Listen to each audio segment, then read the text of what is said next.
put them down in your. And then, thank you. And then, obviously the new class for for 2023 is Tuesday night, right? It's called the Wheel of Wisdom. Hey, Marcy, how you doing? Wheel of Wisdom, and basically every Tuesday night there's going to be a different speaker or speakers, because sometimes it's Dr. Didi and Gadi doing Jewish medical ethics together. So highly recommend you guys set Tuesday nights for a night at L'Chaim. I think it's from 7:30 to 8:30. Marcy, what does it say on it actually? Is there a time? No, Tuesdays, 7:30? 7:30 to 8:30. So we're opening the doors at 7:15. opening the doors. Drink, So that what happens over here? for Oh, is this- it for here? some- Or is it on here. Zoom? No, it's Okay. here and now. It's on Zoom. But highly recommend, so much better in person if you could. Better. Yeah, so much better, like interactive, and we're bringing in guest speakers from different parts of Chicago. We have Ari Shabbat, who's a momentum trip leader for the guys. He's coming twice. We have Laura Marder, we have Chava Abner, we have, I think, is Rabbi Reese coming possibly once. An author, we're working. We're working on getting a psychologist, Dr. Danishevsky is gonna be coming, so he just published his first book, and he's a therapist. It's gonna be amazing, so Tuesday night, make it a date night, and come here, come after supper, and enjoy. Okay, so that's something exciting for 2023. I think it's a great idea. Yeah, I'm very excited. Okay, so I think that's it for now, but we do have a new class schedule. So I do want you to notice it on the way out. Judy sent out an email. Are you okay? You're shaking your head. Well, they moved Laura's class later and I'm not happy. Oh, a lot of people requested a little later, so I guess all complaints. She's like the. Julie, it's good thing you have big shoulders. Yeah. No, we worked really hard to get there and to get here and to meet everyone's needs. It's Adrian, we want it. We're not like, oh, let's like make sure that we mess it up. Like we're taking feedback from people from a lot of women that work in the mornings and could only come in the afternoons, and most of our classes are in the mornings only. So we're trying to accommodate everybody. So I'll wait. yeah, I feel so bad. I mean, we're really trying, but please note on your way out and really try a new class, try a new teacher. And Laura Marder is a Thursday class for women, and it's Parsha. And you want to give a pause? So good. Fabulous, fabulous. We've been, well, It's I've on been Zoom, learning with by her. the way, so you could, Yeah. if you're at the office, you could log in. Yeah, I mean, I have sheets of paper that go back to 2018. So every year, we're doing the same parshas, obviously, but every year she has some new insight into a different verse or a different chapter or whatever. So she makes it relevant to now. It's not really learning the parasha, Yeah, it's learning the lesson. Lesson. right, yes. the lessons of it. And they're practical. Okay, Yeah. great. So I'm hoping maybe a New Year's resolution for all of us is to take something new upon ourselves, like something, sometimes we like to stay in our comfort zone, try something new, maybe try a new class. Is there someone to record Laura? She doesn't record it? Oh. Okay, we're gonna get started, okay? Absolutely. Thank you, Liz, for helping make this happen, and for all of you ladies on Zoom, just give me a thumbs up if you could hear. Yeah, it's good, and it sounds, and hopefully you'll hear better with this new microphone, so we're trying to meet everyone's needs, so even the Zoom people, because we've had a lot of complaints that when we talk in a circle, they can't hear all of you, so we're hoping that this can be a little bit stronger.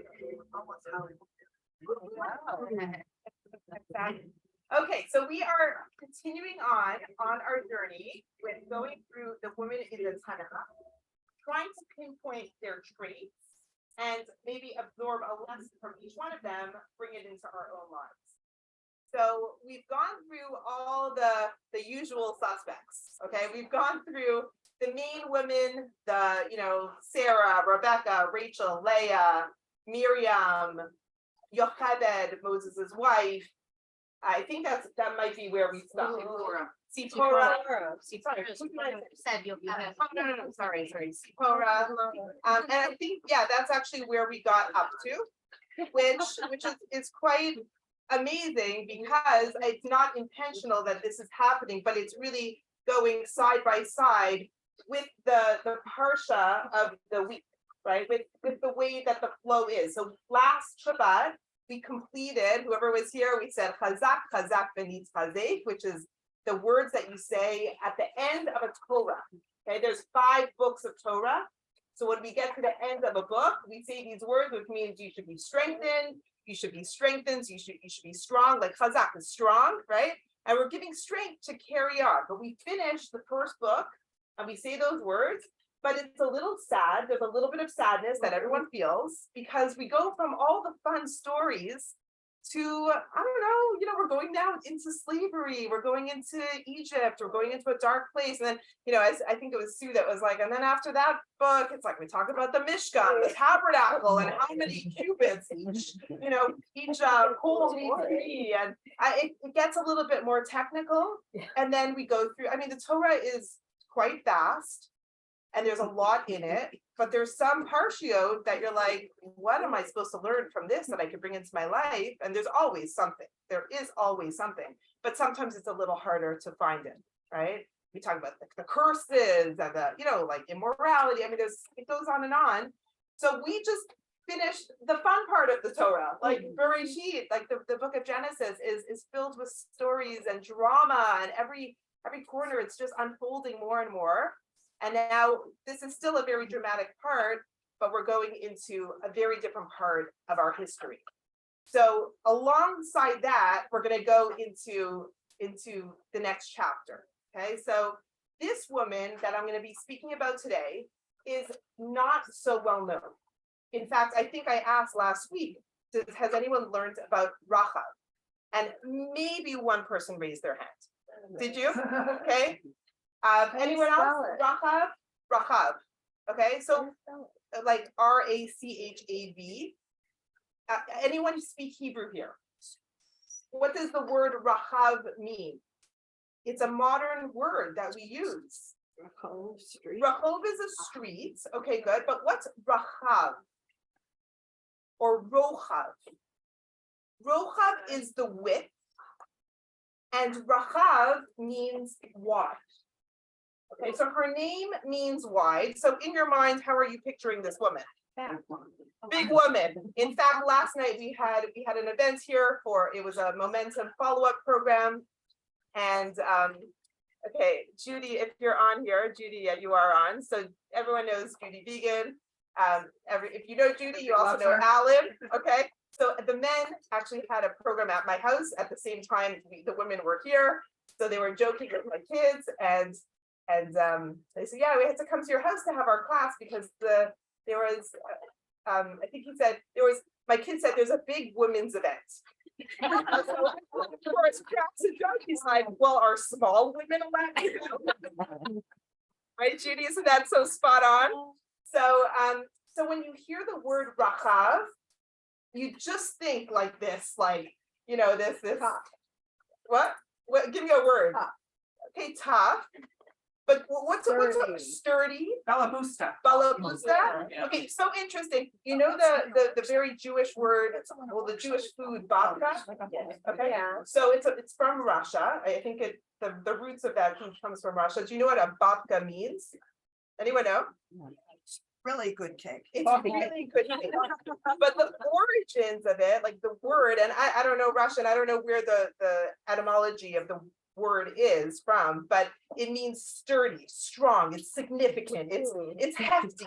Hefty is a good word, right? Like not a whip. It's not like a lemon, a lemon, I don't know, whip cake. It's like it's serious. It's heavy. It's like you want a good slice of babka, right? And it's actually named after. So they would call. What does babka sound like? Baba, which means grandmother, old lady. So clearly they're not talking about like 2022, because like old ladies nowadays are like they're like from like yoga to art class. And I mean nowadays you could be, I don't know, 100 years old and look spiffy. But maybe 100 years ago women weren't taking care of themselves, and I don't know, who knows, I don't know, but they were called, like the babka was like from like baba, like a grandmother, like sturdy. this woman, Rachav, has that name. Now we're going to try to understand who she was and how we could maybe open our minds to from a name that might have a connotation that is not so beautiful. So I'm here to tell you that she is one of the most beautiful women in the Torah.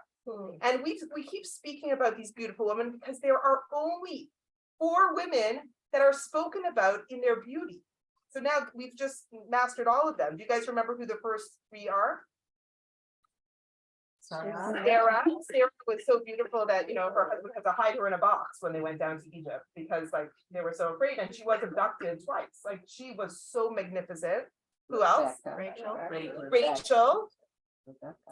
And I don't know if Rebecca, I think Rebecca was very beautiful, but I don't know if she was one of the 4. I think one of them was Esther. And now we know that the 4th one is Rachav. Okay, so she is so beautiful, and this is so perfect for this group because I think we're all like 40s and up in this room. So when it talks about her beauty, how magnificent she was 50 years old at the time. So she wasn't like, you know, when they talk about Sarah's beauty, they talk about her beauty at 20 years old, right? Or at 7 years old, her innocence, her beauty, right? Really, like 127. And they speak about the stages of her beauty. But when we meet Rachav, we're going to hear a little bit about her past from when she was a young child, but she actually only converts to Judaism at 50 years old. And that's when she becomes a beautiful Jewish woman. So I mean, I think there's like hope for all of us. Okay. And it could be, I mean, this is such a beautiful thing that I think about because you guys know my mentor is Aliza Bulow, who is a Jew by choice. And she's actually helped many women on their process to becoming Jewish, right? And what Aliza explained to me, and this is something that I've seen with my own eyes, that when someone actually becomes Jewish and goes all the way into their process, she says, and this is coming from someone that herself had this transformation happen, she says it's a transformation of your soul. When someone actually converts you, literally, something happens in a spiritual realm that you get a different soul, right? It is such a huge, I mean, it's tremendous. So this actually happened to me when in Denver, Colorado, over 10 years ago, when I was walking my first student. I mean, she was my friend, she was my peer, when I was helping her through her conversion process. So she actually flew to the Bay State, I think it was in Milwaukee, where she actually did her conversion. And when she came back, we made her a wedding because her and her husband remarried after she converted to Judaism. So Wait, the same husband? yeah, same husband. So they had like She married a Jewish man. She was not Jewish. And then as her children were getting older and they were in Jewish school, but there were like some questions about, you know, like it was, and she decided, like, I mean, it was very much for herself, but she really wanted her kids to not have any questions. Like she didn't want her kids' path to be like full of stumbling blocks. So she went through this path, and it was actually an incredible process for me to hold her hand through, because at many points in it, I told her, Melanie, I wouldn't be able to do this. It was so clear to me, like the strength and the determination that she had to get through this bumpy journey. So what I remember of the story is that when she flew home from her conversion and she immersed in the mikvah and she really accepted the whole yoke of Torah and mitzvahs upon herself, that night we remarried them. And when I saw her for the first time, I looked at her and I held her by her shoulders. I gave her a hug and I looked at her and I said, you look so different. Wow. It was such a visceral change that I'll never forget. Like, and it, you know, clearly she didn't look different. Like she didn't have a nose job, but there was something very different about her. And we were still very good friends till today. And I still feel, I mean, you get used to, you know, we all get used to, like, you know, things change and you get used to life, but it's just something, there was definitely a shift. So we're going to see that with this woman. She definitely has a yearning for connection. And as we shared many times, because I love speaking and teaching about Jews by choice, something that I talk about often, we know that their souls stood at Mount Sinai and wanted to accept the Torah, but they were in a different nation, and their nation said, no, we're not interested, right? God went to all the nations And every nation said, no, I'm not interested, I'm not interested, I'm not interested. No, you can't steal, you can't kill, you can't. Every nation said no for different reasons. There's 613 laws and mitzvot in the Torah. It was only the Jewish people. What did we say? It's free, we'll have two. We got the two covenants. So we joke about that, but there were always the outliers. There were the individuals that were looking in, saying, I want that. But they were not counted. They were not able, their nation said no, and they just stood on the outskirts looking and saying, but my soul wants that. That's the truth of my soul. So those are the souls that make their way back to Judaism. It's a very, very beautiful idea. And I think we spoke about this last week. Ruth, right? We know that her process, her conversion process, like there were no fees, there were no rabbis, there was no basin, it was literally just her with her pure heart saying, I'm in, I'm all the way in, right? It was simpler back in the days. So we don't know exactly what her process was, but we know that her journey started from 10 years old. She was 10 years old when everything was happening in Egypt, the splitting sea, the 10 plagues, the Jews going through, the water closing down on the Egyptians. She heard all of that. And as a child, she found Hashem. She said, wow, like there is a God. And look at the miracles he's performing for this people. I love that. So her journey started at 10 years old, and she was ready and waiting for the Jewish people to come to the land of Israel. How many years did it take till they got there? How many years did the Jews journey from the splitting sea until they made their way in? 40 years. 40 years. They had to go through so many trials and tribulations and challenges. And here is this girl who's now not a young girl anymore. She's a woman, and she's taken different paths, and the Jewish people have fallen. We had idol worship in the desert. We had, we were complaining about the water, the man. I mean, what didn't we complain about? God was giving us and sustaining us, and he was so there, and we're living off of miracles. And yet we didn't see that. We were looking back. It was the men actually that were saying we shouldn't have left Egypt. Why did we leave? We had fish in Egypt. And here God is giving, there was slav, which was like poultry that, birds that were dropping, and they had food. Are you a vegetarian? No. What they needed to survive, and we still complain.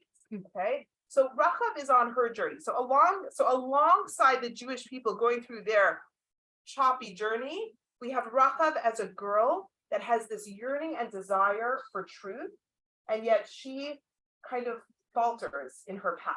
Now, to give her a little bit of, to benefit of the doubt, I would say, she did not merit to stand around Mount Sinai with all the Jews who still stood around Mount Sinai and still managed to fall and falter. She was not there. Okay. So her path, we can't really judge it. Her path was she became a prostitute, and not only a prostitute, but she ran the most successful brothel in Israel. Okay. Now I see people shaking their heads like tisk, tisk, tisk. I have to say, You ran a corporation. she did, but she was probably, she was very beautiful. It probably started with her, and then she outsourced. I mean, what is it? So like, Our first woman Over franchises. yeah. And she was very, very successful. In fact, her brothel is where all the top generals, officials, it was the place to be. And she ran it on her own. She wasn't married. She never married. She eventually marries, and we'll see that in part 2 of her story. And she's just living it up single. I mean, she's having a lot of fun with her lifestyle. And I just wanted, because I saw a lot of shaking heads. So I just want to give another, and this is so, I mean, I kind of wish this wasn't being recorded right now, but in 2019, I went to Thailand. Okay, so if anyone's been there, I didn't really know what I was getting myself into. I think towards the end of the trip, I remember speaking to my husband, and I like had a little cry, and I said, like, my neshama hurts, like my soul. I had seen so much with my these very pure eyes that I was just so, I don't know, it was hard, like I needed to leave, or I needed to go to Israel to like, just fill my, we went, it was supposed to be a spiritual trip, and it was, we did a lot of spiritual things and hands-on and all that stuff. But I remember, I remember like having a little bit of a paradigm shift somewhere along the trip. We were speaking to a lot of people that are spending their lives fighting the corruption and helping the young girls, because the sex trafficking industry there is huge. And I was very embarrassed to hear that it's fueled 70% by American men. There was a moment of embarrassment on my part, but I remember going into this experience of speaking. Oh, you don't even know what we heard. Like men, American men that bring their 13-year-old sons there for their first experience. Like, oh yeah. There were parts about it that were very jarring. But I remember my paradigm shift was this, that when I went into the experience, the first few days, like even walking the streets and seeing like these, 80-year-old men, like with two like 20-year-old Thai women on both of their arms. And I'm like, like I'm really nauseated by seeing what's going on. Like it was upsetting. But my paradigm shift was that once we got to speaking to some of these women, that this is all they know. They are trying to provide for their families. Their parents send them out at a young age. This is actually they're working for their livelihood. Like, obviously, like we did spend some time speaking to these young women and telling them like, there's a whole world out there. Like, get educated. Like there's so much more, like safe ways of making a livelihood, but they're not, I guess the paradigm shift was like, I was disgusted at them, but really, I don't know if that's where the disgust has to lie. There was a whole show on this, like how we view it and how they view it. Like Right, you said, it's very right. noble and it's, Exactly. they don't look at it like. Exactly. I don't know. I mean, it's still a Figure out what very it was. hard, and I'm not an expert on this, but I have to say, like, the disgust was more on like the Americans that come to have their fun and leave, versus these girls that are just trying to provide for their families. They're literally, they have children, usually out of wedlock, leave the children with their parents, go make the livelihood, send it back to their parents. Like they're working so hard. And it's just, it's really heartbreaking. So, but what I understood is that even though we would tell, and we would try to speak to these girls and tell them like there's so much opportunity outside of this way of thinking. For some of them, it was so ingrained in them that That's all they know. all they know. So that's what I want to just bring that to Rahab, because Rahab was doing this her whole life. She's now 50 years old, and finally the Jewish people come. They make their way into Israel, right? And it's bumpy because when the Jews are going to go into Israel, there's people living there.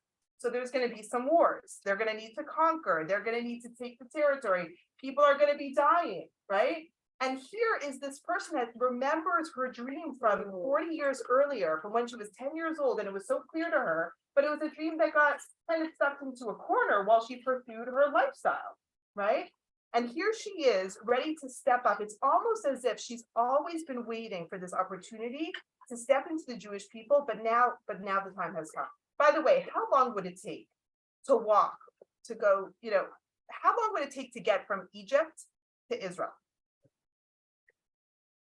I don't know, where in Egypt, where is That's where the splitting sea was to Israel. Not for. Not like Not 40 years, No. by any stretch of the imagination, maybe a year, maybe 2 years. Has anyone seen the map of how they traveled? Ridiculous. It's not, they don't take a straight route. They literally, you see a map, it's almost like a U. So clearly, this is God. This is something that the Jewish people needed to go through until they merited to get into the land of Israel.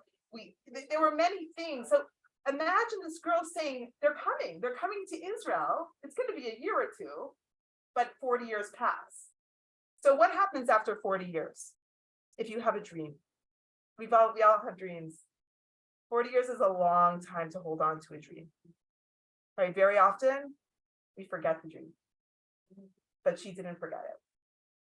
But she had to do some changes in order to make this dream happen. So now let me just open the book, because I'm talking, and I just want to make sure that I'm not missing any parts. Okay, so she's 10 years old when she understands that God is true, and that the Jewish nation is the nation she wants to become a part of. That is when she decides to join the Jewish people when they get to Israel. She's not going back to Egypt, right? She's waiting, okay? And they're gonna come. I mean, this is the promised land. She's in the promised land, right? So it's 40 years and a lot of, as I said, ups and downs, but she is waiting and she is ready. So, okay, so here is the story. The Jewish people come into Israel. They're just on the outskirts. They're approaching the land, and they have to send in 2 men to scout out the land, right? And to check out the situation. It's in Jericho. Okay, so these 2 men, famous individuals, Caleb, Caleb, and Yefunah. Okay, famous people. You might have heard their names. Yes. Okay, so they went in. Sorry, I made a mistake. Caleb and Pinchas. Okay, it's usually Caleb and Yefunah together, but this time it's Caleb and Pinchas. They're sent in to scout out the situation, and they're very well-known individuals. So because of that, they have to, they're kind of like on a spy mission, right? Because they don't want everything to, they want to be prepared. They're just getting ready to come in and to fight but this is like a hidden, discreet mission. So they come in and they have to be very discreet. So that's why, okay, giving benefit of the doubt here, right? Ladies, we can do this. That's why they end up staying at the brothel. We could do the benefit of the doubt because no one would find them there. No one would expect them, these 2 men, to be there. So that was their cover. They did not do any hanky-panky. They were totally discreet, hiding in the brothel, okay, which was the perfect cover for them. Now, Rahab is very excited because she knows this is like the dream coming to fruition, and she wants to help them. So she actually hides them. She sees who they are. She kind of sides with them. She tells them her dream from when she was 10 years old. She tells them her passion. I always say, if you have a dream, if you have a passion, you need to wear it on your sleeve. Like, people want to help you with your mission. Like, if you're excited about something, share it with the world. You'll be surprised how many people want to support someone that has a passion. So she tells them what her passion is, and she devises a whole plan. Okay, she hides them on the roof under stalks of flax. She told them, she makes a whole plan. She told the pursuing enemy soldiers that the Jewish scouts had in fact been there, but they had left. She tells them, hurry out to the gates of the city, chase after them before the gate closes at night. So she basically sends the enemy on a goose chase looking for them, and really they're hiding under the roof of her brothel. And she makes a deal with them. She's clearly a very good businesswoman in many ways. So she makes a deal with them. She wants her household, her children. Oh, does she have children? I don't think she was married. Her parents. So yeah, it was her parents. Yeah, because she's not married yet. So, but she makes a deal that she wants her household to be protected, because she knows that when they come in, there's going to be fighting and they're going to be conquering the territory. And so they actually have a red rope. Okay, a red cord. So there's 2 parts of this red cord. One of them is, so as I said, she had many dignitaries come stay at her brothel, right? And some of them didn't want to be seen, like taking the front door, like they were kind of like, going out the back door. So their back door there was a red rope that was used for a ladder when some of her clients had to come and go discreetly. So you're laughing. This is like thousands of years ago. I mean, it's funny how not so much has changed, but I don't blame the women, but the client. right. You know what I mean? Like the demand. It's just interesting. Like, do you also feel that not so much has changed? Like this is like thousands of years ago, but the same desires and, it's really the same. I mean, so much has changed in the world, and yet the basic instincts and desires of man, or I was gonna, The oldest profession. right, of this profession. It's the oldest profession. Profession, isn't that like a, Yeah. they say the oldest profession, is that? Okay, so she has this for some of her clients, so she uses that red rope that would help people come and go. She wraps this red rope around the building to mark it, so that when the Jews would come in and siege the city, they knew that this home, because this is the home that protected Kalev and Pinchas, this home would be protected. So this was like, so they make this deal, and it works really well. So she helps them in their plan. Clearly, their plan is successful. Everything goes well for the Jewish people. We're making our way into the land of Israel. And at 50 years old, okay, so this is the part that it's just so beautiful. She's 50 years old. She is now committing herself completely to a different life. There's no turning back for her at this point, right? It's only, what was in the past is in the past. She changes her life. And at 50 years old, she marries none other than Joshua. She marries Yehoshua. Okay, Yehoshua. So think about the storyline. Moses takes us through 4 years in the desert. He takes us right up to Israel, but Moses does not.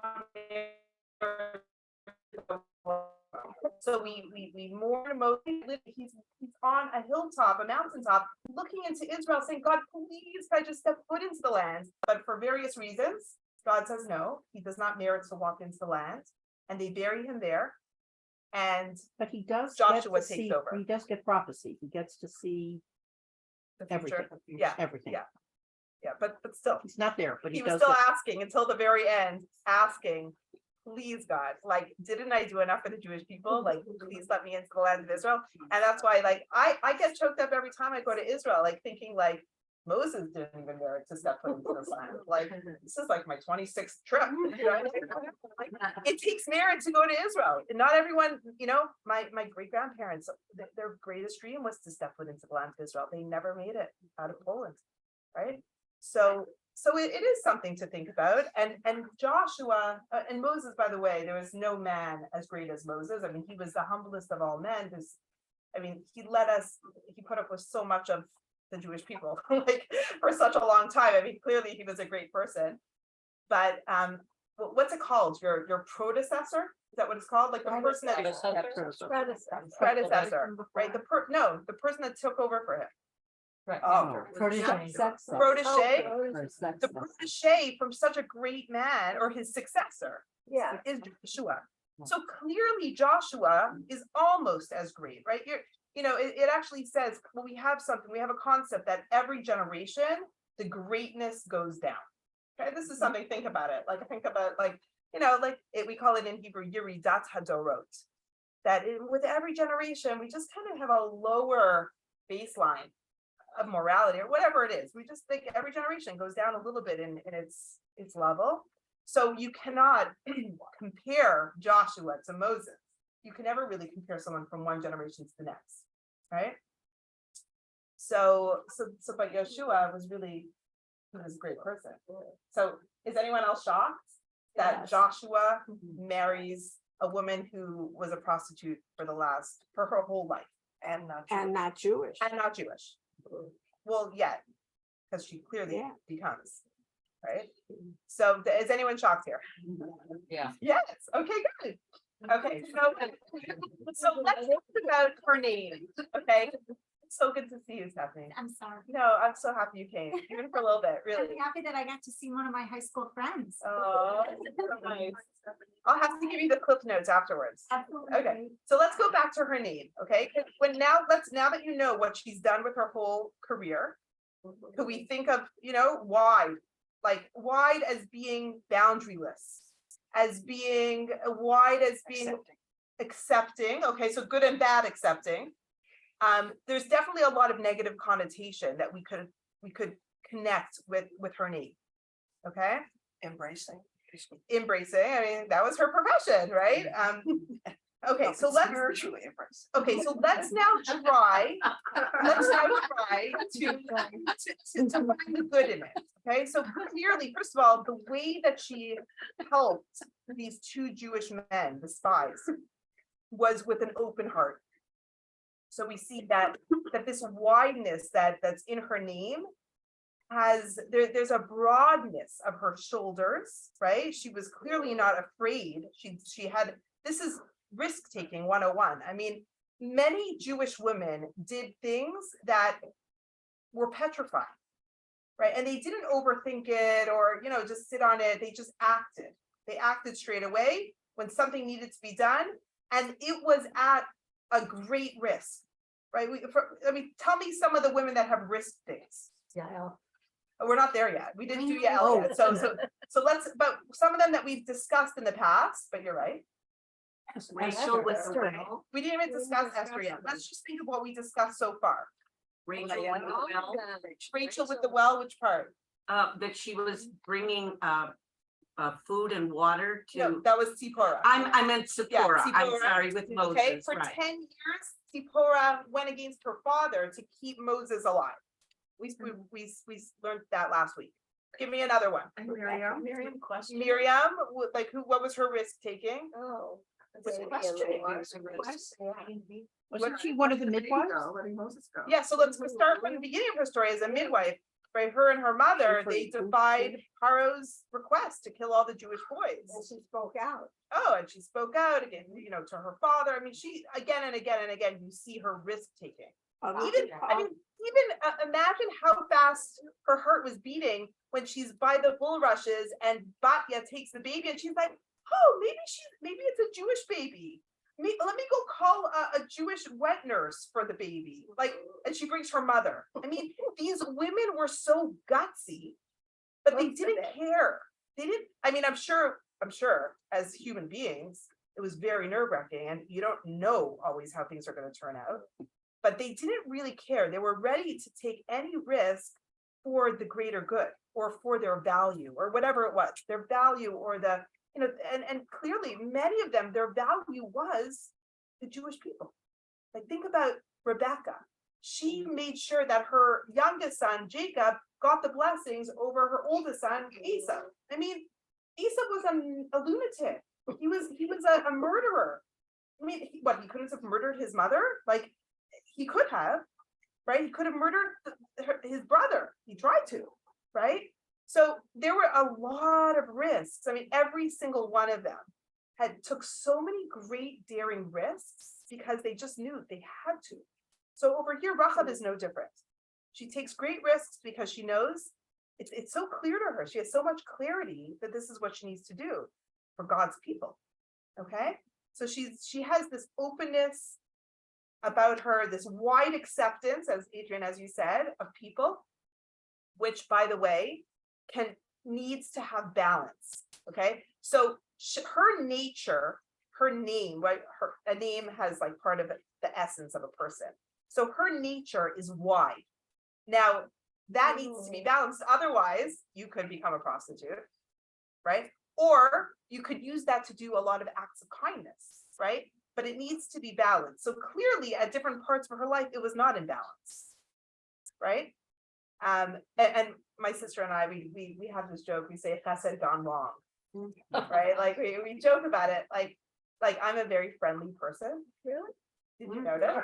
So when I lived in Jerusalem, okay, it was very different there. It wasn't like Toronto, in Toronto, the way that I grew up, my mom is just as friendly as I am. So my mom is my mom grew up, she didn't grow up from. So, you see a man in the street, he's like your old high school friend.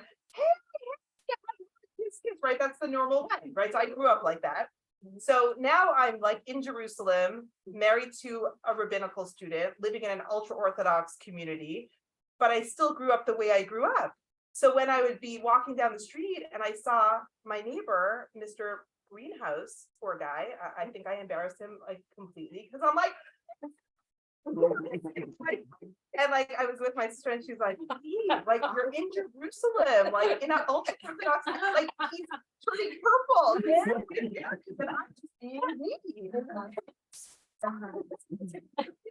Like, so my sister and I, we would joke that we have to find like balance of who we are and not like overdo it Yeah. and find the right balance for like where you're living and the appropriate, like it all has to be appropriate.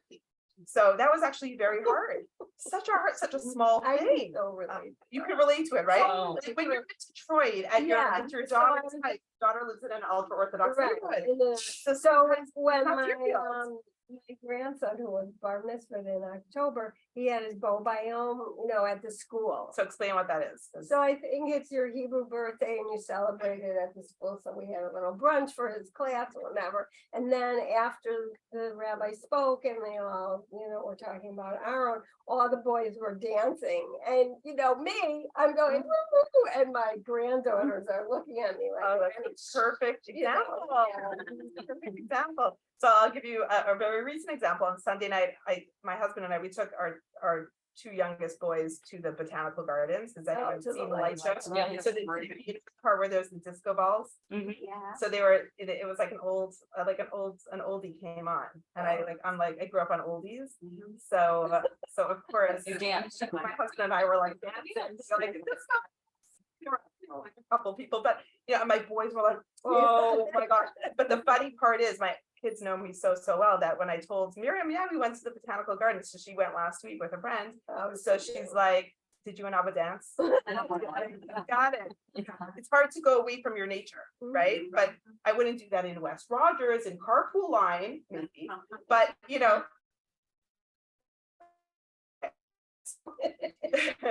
so now this is like the mic drop, the best lesson of this whole story. Okay. So we know that she makes this major change. She struggles with balance because she has such an open nature that it could go both ways. She has her work cut out for her. Okay. And she does complete teshuvah. She repents, she changes her ways, she changes her whole trajectory moving forward.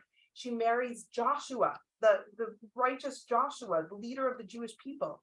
Her children are pious Jews. In fact, her son, or I don't know if maybe it's her grandson, or maybe even the great grandson. I'm not sure with the timeline of this, but her descendant is Jeremiah, the prophet, and her daughter descendant is Huldah.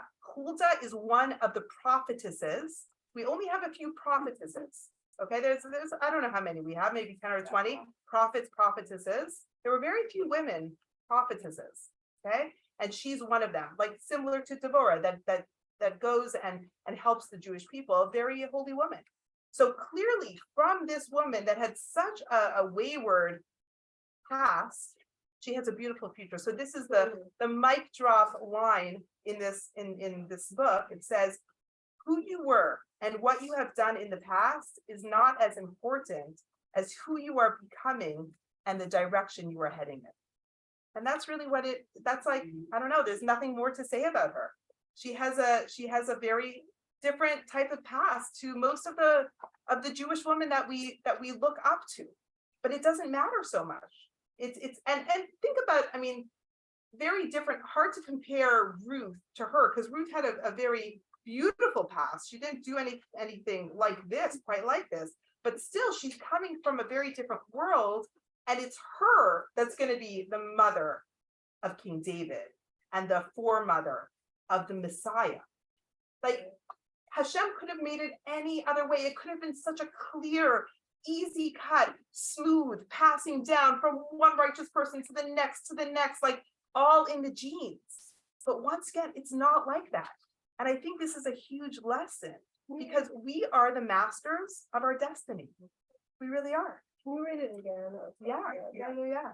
So who you were and what you have done in the past is not as important as who you are becoming and the direction you're heading in. And it talks about not berating yourself for your past, right? Not getting stuck in your limitations and your narrowness and all of it. It's like a trap that we go through in our mind, that it's too late, that we're too far to come back. There's too much water under the bridge. It's not who's going to accept, this is like our journeys have nothing to do with other people.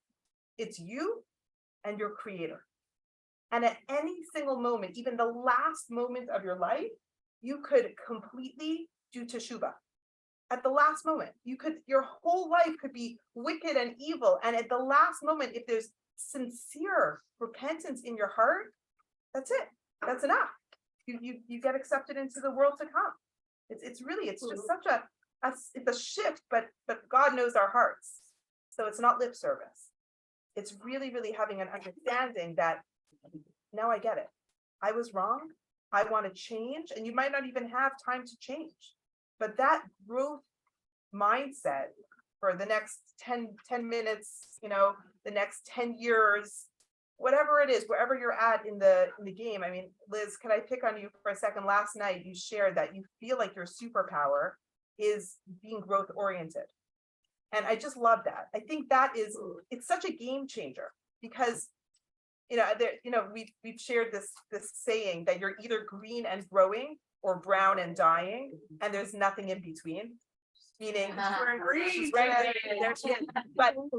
I love the idea of being a growth oriented person, because someone like that is not going to be stuck in anything that came before. Because right now you're in the moment. Where am I going from here? And that's such a beautiful quality, because I could just see you being 99 years old and like with your dentures or whatever. Implants, whatever. I just remember, like, you ever remember like your grandparents? Oh, yeah, they're Putting it. So I guess that doesn't happen every day. But to be at that stage and still green and growing, what a beautiful, beautiful life.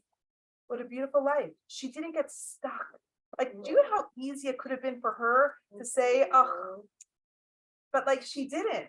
I mean, at 50 years old, she made such huge changes that she becomes, okay, so this is the mic drop, another one.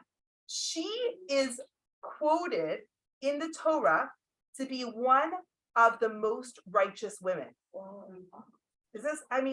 This really teaches, it's not just lip service that they're saying this. This means that you could actually do full teshuvah, full repentance, full returning. There's nothing you could have done that will change that.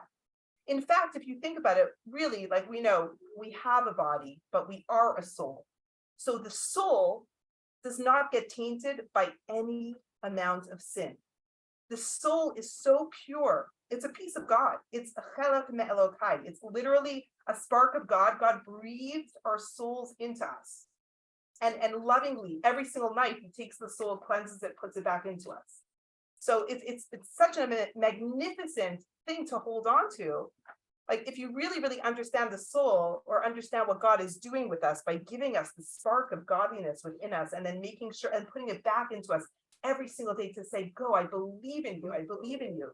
That really, really, if you internalize the message, there is no place in this understanding to have low self-esteem.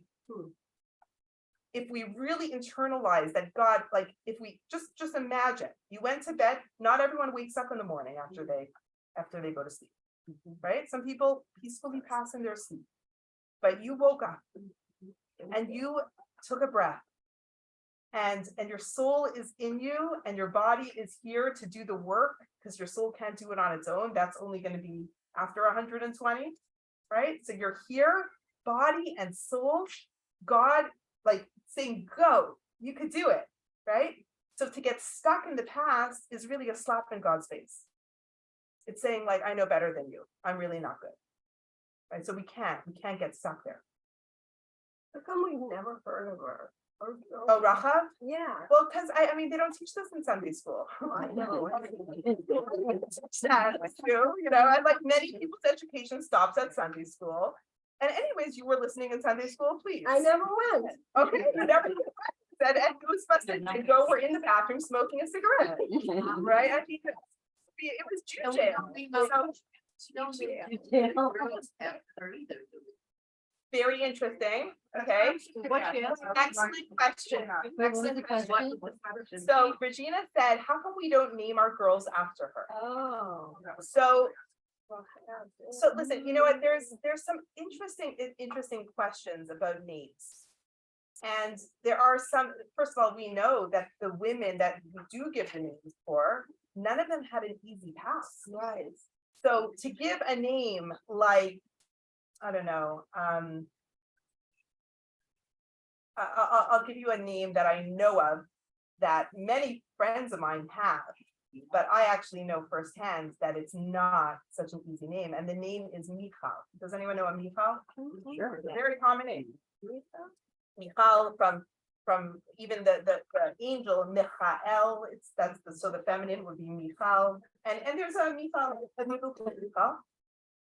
And she had a lot of hardships in her life, like everyone, they all do, but I remember actually, one of my brother-in-laws asking the rabbi when he had a baby girl and they wanted to give that name, they asked the question, and it was a debate. It was a debate, because when you give a name, it has a power to it. There's the essence, right? So, for example, if someone went through such hardships, like you don't want to give that essence to your child.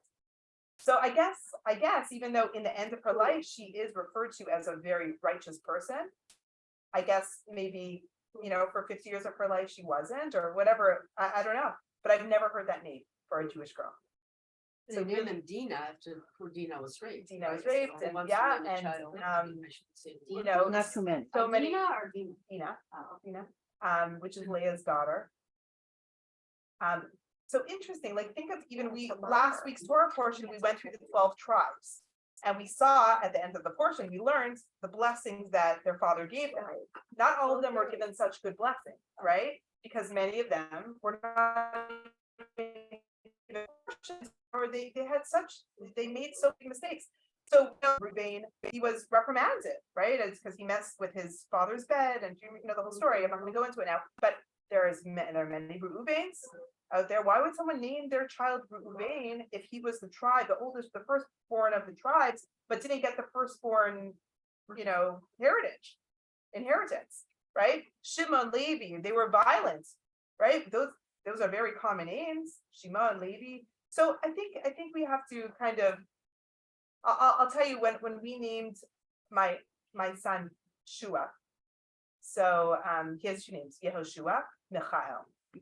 And as Jewish people, as Sephardic people, we have very different customs with naming. You guys know this?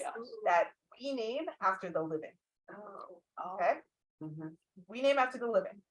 So some of my kids are named after people that have passed.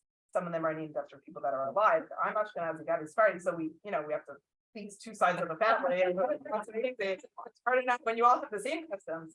But so my father-in-law, it's the greatest honor to name after your father-in-law.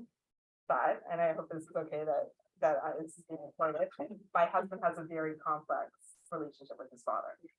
So we had our first son, and my husband named it Shimshon, David, after his rabbi. And then we had Yosef Yehuda after someone else. And then this is our third son. And I have very high risk pregnancies. I don't know if I could keep doing this for so much longer. I remember saying, like, and by the way, all of Gadi's siblings, he's one of 6, all of their firstborns named after their father.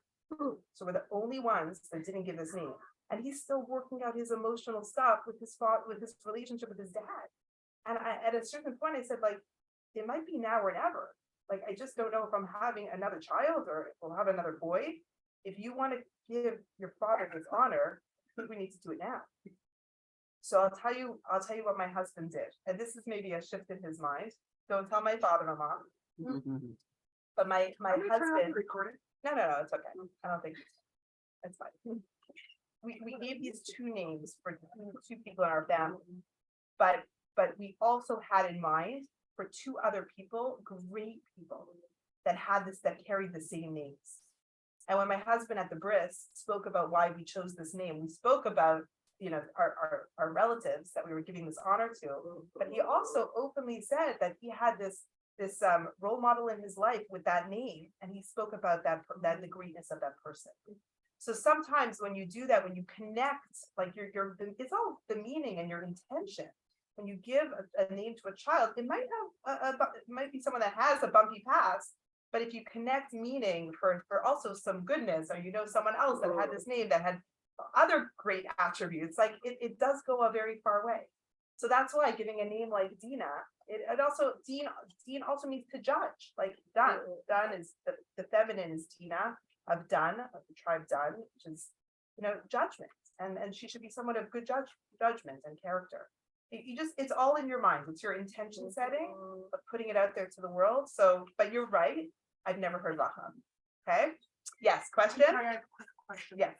How come Ruth, for the timeline, is she at the same time as Ruth? Like, how come Ruth is credited as the first convert?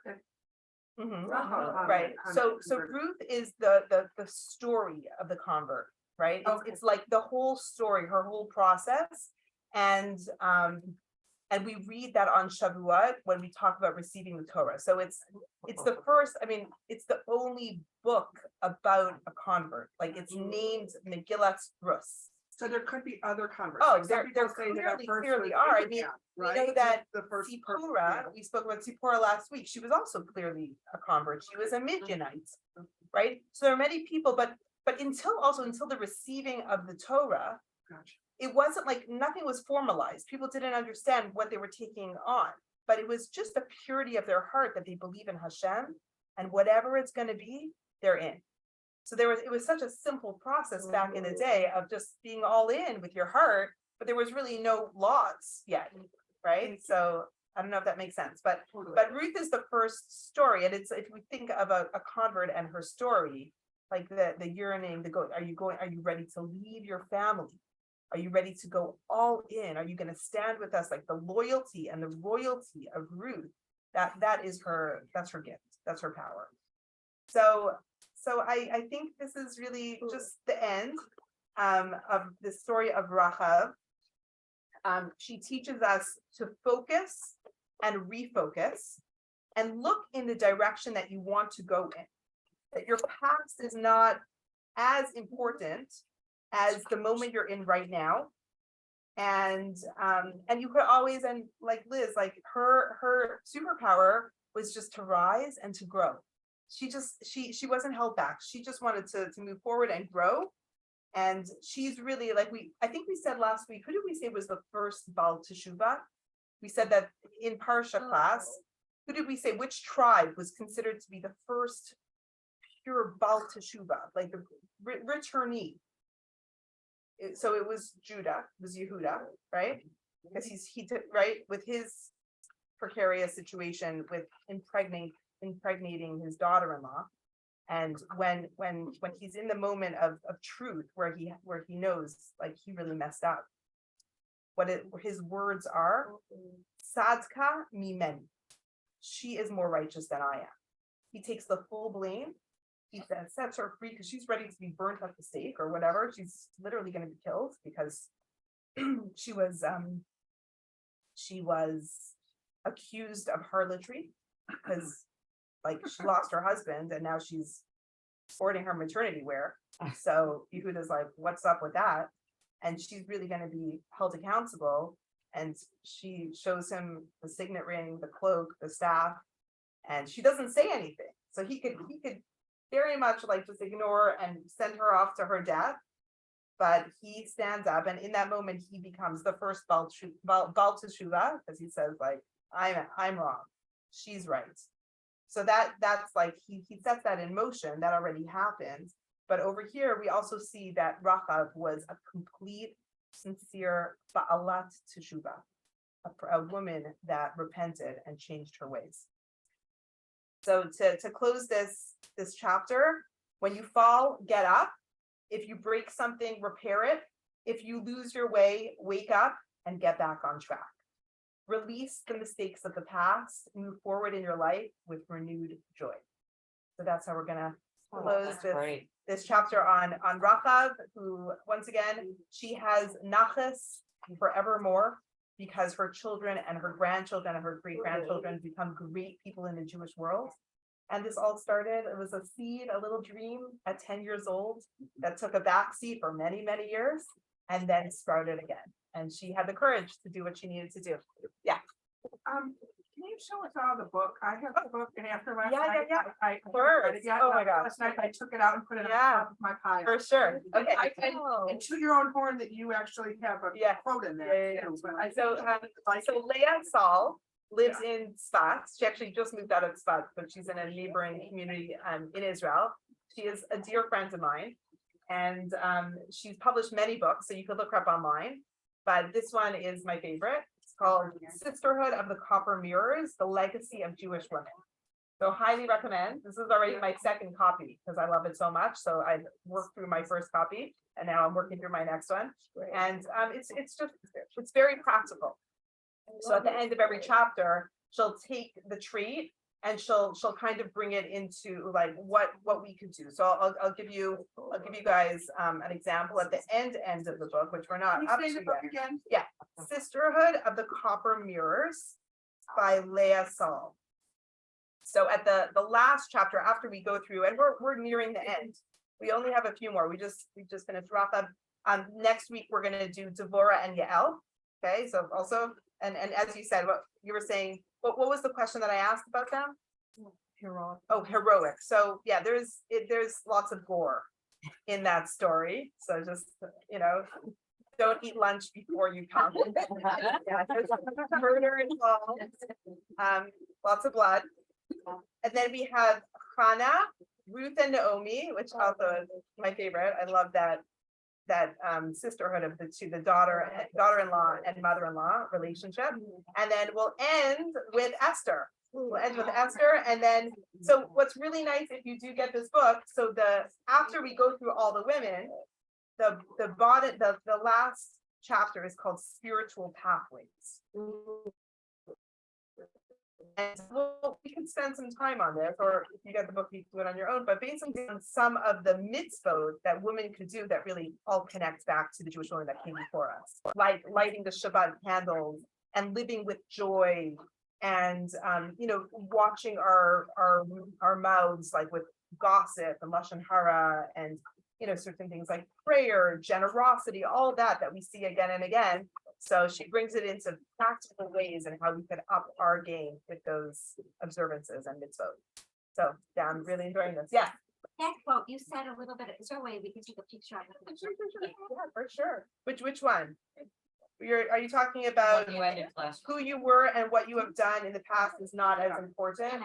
Yeah, as who you are becoming and the direction you're heading. Should we put it in the chat? Yeah, totally. Are you on time? Yeah.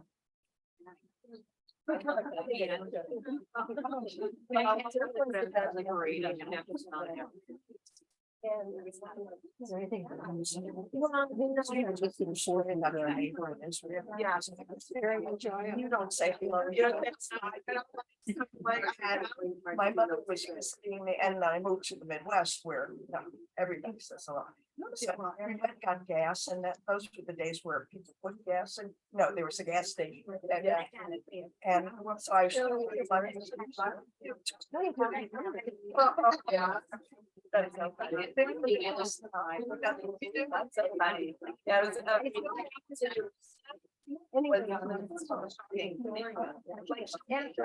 like where were you? Right? No, everybody in the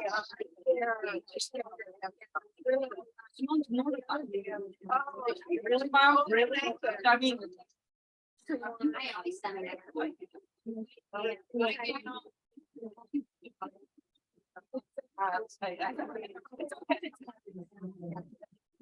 Thanks.